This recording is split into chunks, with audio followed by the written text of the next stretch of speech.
ये मामा जी एक बार मैं उससे छोड़ के बाहर आई हूँ, फिर से पीछे आया, मुझे फिर से लेके गया अंदर कमरे में। प्लीज़ मेरी आप भाइयों से यही रिक्वेस्ट है प्लीज़ कि उसे इतनी से कड़ी सज़ा होनी चाहिए। गुस्से से आवाज़ दी है कि इधर आओ बेटा, उधर क्या कर रहे हो। तो ये ना मेरे पास नहीं आई, तो ये ना अपनी फुफ्फो के घर भाग के चली गई है। फिर मैं ना दरवाजे में खड़ी हुई थी, वो ना मेरे बाजू पर करके अंदर लाकर गया था।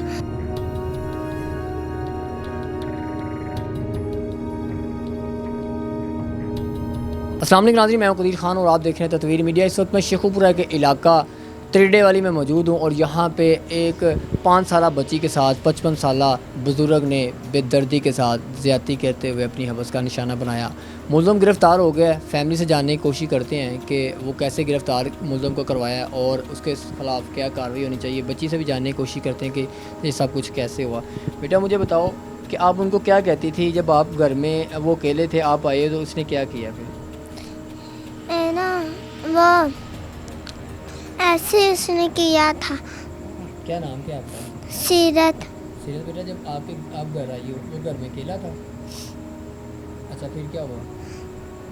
फिर मैं ना दरवाजे में खड़ी हुई थी, वो ना मेरे बाजू पर करके अंदर लाकर गया था।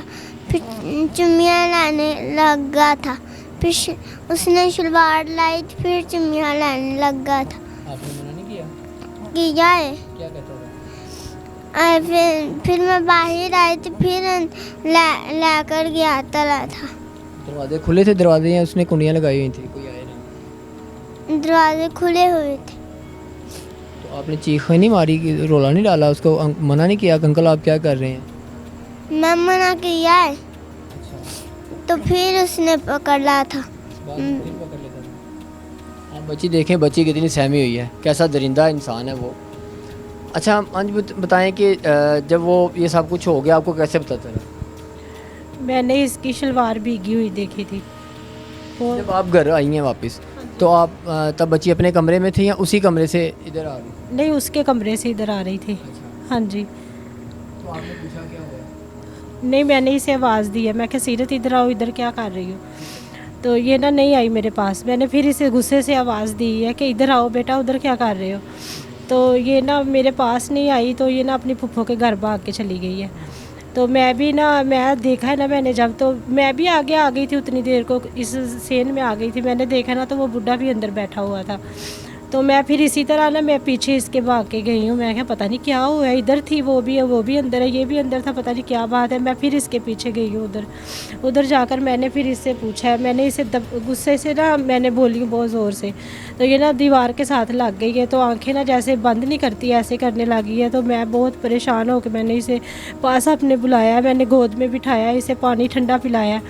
तो फिर प्यार से मैंने इसे बात की है। जब मैंने इसे प्यार से बात की ना, फिर इसने मुझे बताया कि मामा जी ऐसे हुआ है, ऐसे उसने किया है, मुझे लेके गया है, बाजू से पकड़ के अंदर ले गया मुझे। उधर जाके मेरे साथ ऐसे करने लगा, चुम्मियाँ करने लगा, मेरी शलवार उतारी है। मैंने शलवार इसकी देखी है ना, तो वो ना इतनी सी ना दोनों जगहों से गिल्ली हुई थी। तो वो पानी लगा हुआ होता तो और तरीके का होना था। हाँ जी। तो वो ना कुछ और तरीके की गिली थी। तो मैंने जब वो देखी है ना, तो मुझे और भी ज़्यादा मैं कांप गई एकदम से। हाँ जी।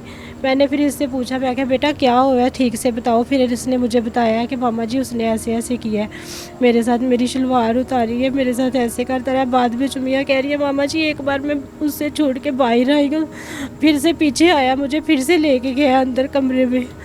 तो प्लीज़ मेरी आप भाइयों से यही रिक्वेस्ट है प्लीज़ कि उसे इतनी से कड़ी सज़ा होनी चाहिए।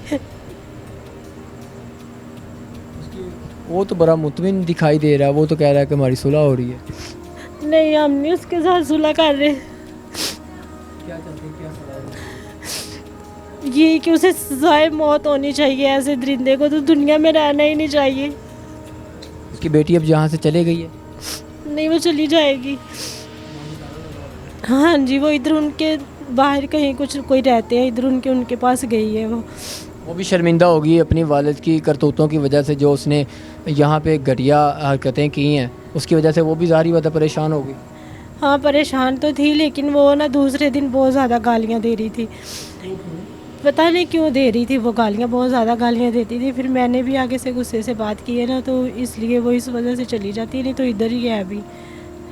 आपने सारी बात सुनी है कि वो जो खातून है जिसका वो वालिद था वो इसके इस अपनी बेटी के घर पे वो रहाइश पजीर था, उससे ये चाहिए था कि इनके आके इनसे रिक्वेस्ट करते, इनसे तरला बिंद करते, इनको माफ़ी मांगते, इनको एहसास दिलवाते कि मेरे वालिद ने जो दरिंदों वाली हरकत की है, जानवरों वाली हरकत की है, उस पर हमें भी अफसोस है, हम आपके साथ हैं, और अपने वालिद के ख़िलाफ़ खड़ी होती जो उसने किया है और इस फैमिली का साथ देती, ना कि उसने वही हरकत की जो सिर्फ उसके वालिद ने की, कि उसने अगर दरिंदगी वाली हरकत की है तो उसने भी गाली गलौज किया, इनके साथ बदतमीज़ी की है और इनको डराया धमकाया है और ये कह दिया है कि मेरे जो आपसे होता है कर लें।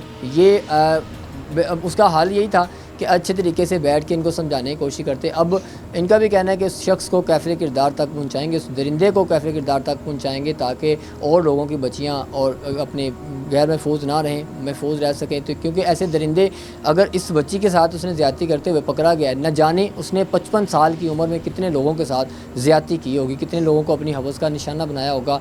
आखिरकार इस बार भी अगर उससे सज़ा नहीं मिलती तो इसके बाद भी वो लोगों को अपनी हवस का निशाना बनाते रहेंगे। इसीलिए हमारी अदलिया से दरख्वास्त है, हमारी पुलिस के आला अफसरान से दरख्वास्त है कि ऐसे दरिंदों को कैफ़िर किरदार तक पहुँचाना चाहिए ताकि लोगों के घरों में बहन बेटियाँ माएँ जो हैं वे महफूज रह सकें। इसी के साथ अपने मेज़बान को दीजिएगा इजाज़त। अल्लाह ने